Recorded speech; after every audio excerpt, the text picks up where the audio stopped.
Hello again and welcome to another look at the weekend's weather next week too, courtesy of Netweather.tv. Now I hope you haven't had too much of me this week, of course. Many of you will have seen me making a guest appearance throughout the week on GMTV, and the really lucky ones of you might have looked online, YouTube for instance, and seen my new viral. It's a fantastic piece of stuff showing me having a snowball fight at this time of the year, and of course using a fish in the process.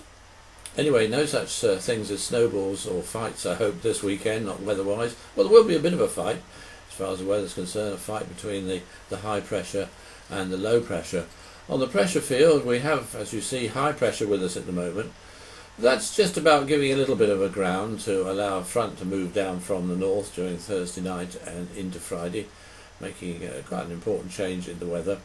But the main thing is that the high eventually gives way, and come Tuesday you see a huge dartboard area of low pressure out there to the west, and that remains close by really for the rest of the week, and it will be pushing frontal systems in across us from time to time. So obviously the weather turning very much windier and very much more unsettled as we head into next week. But at the moment it's fairly quiet with the high pressure. The jet stream at the moment is more or less to the north of us, hardly surprising because we've got high pressure over us at the moment. But come the beginning of next week, you'll see a new jet stream pushes out from America, heads along about 50 north, and then dives down towards Spain. And to the north of that, you'll notice that area of low pressure that's going to hang around probably for a good part of next week once it arrives. If we zoom in and have a look at this mixture of surface pressure and the precipitation fields, not much rain around to begin with. A weakish front moves down across the country during the course of Friday. That'll introduce a change in the weather, as you see. And then fronts begin to move in towards northwestern parts, the far northwestern part of the country on Sunday. And then that pushes southwards. And then, of course, we get the area of low pressure easing in. And on Tuesday, you'll notice some very heavy rain that works its way from west to east across all parts. And then there are sort of blobs of rain around really for the rest of the week. It isn't only rain, as a matter of fact. I'm not sure whether we've got this chart ready or not, but if it is there, it actually shows that winter's come quite early to some parts of Europe. It gives you an idea of where there's going to be some snowfall, where there is some snowfall, and how much there'll be. And over the weekend it looks as if Germany, Austria, the Czech Republic, perhaps even Hungary and Switzerland too, many places there will get a covering of snow before the milder weather that we'll be getting pushes across from the west. So let's look at it day to day. As far as Friday is concerned, that's the day the cold front at that will be pushing south down across the country.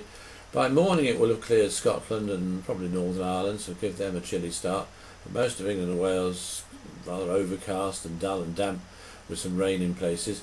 But very gradually much brighter weather and dry weather will move down from the north. The sun will come out, although it will stay cloudy and rather damp in the southwestern corner of England until after dark. Temperatures maybe just a shade lower than they have been recently, around 13 or 14 degrees or so, and a rather cool breeze picking up along the east coast, so temperatures there perhaps a degree or two lower.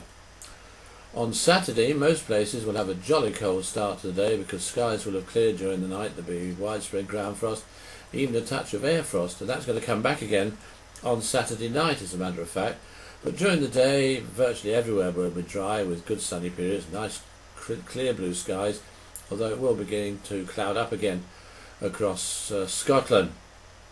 That means for the fireworks for Diwali in the evening, lovely weather everywhere, a dry evening, clear skies in most places, although you will need to wrap up. The Hastings Carnival, again, it looks like being a lovely day, fairly light winds, a good deal of sunshine, and for the time of year, pleasantly warm, I would imagine, the temperature probably about 13 or 14 degrees. And then for the Faversham Carnival, again, it looks as if there'll be some lovely weather there, and it will be dry with some sunny periods. I might have made a little error just now, by the way. I was not meaning to say the Hastings Carnival, it's actually the Hastings Bonfire Festival, so that's in the evening. So again, it's a case of wrap up because it will be chilly, but it is nevertheless going to be fine and dry. Sorry about that. But then on Sunday, that's when we begin to see a change in the north. During the course of the day, wet and windy weather will spread in across Scotland and Northern Ireland. But it does look as if England and Wales, at least, we'll have another fine and dry day with a fair amount of sunshine, and those areas of course will be starting off cold, and there could be another frost in the early morning. Excuse me. On Monday, that rain by then will have spread down into northern England, and it's going to spread on southwards across a good part of the country, although probably not reaching southernmost counties, and coming along behind it will be a mixture of sunshine and showers.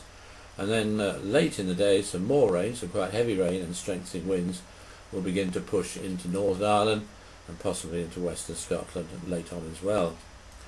And then on Tuesday, it looks as if that really wet and windy weather will move its way across all parts of the country.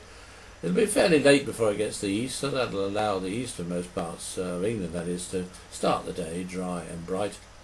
And then really, as far as the outlook for the middle and latter part of the week is concerned, quite different to what we've had recently. That low pressure close by, so it's going to be unsettled, it's going to be often windy, and although there'll be some sunshine, there's also going to be some rain from time to time as well. That's all from me for this week. I hope you have a lovely weekend, and again, I hope you can join me again this time next week. Goodbye.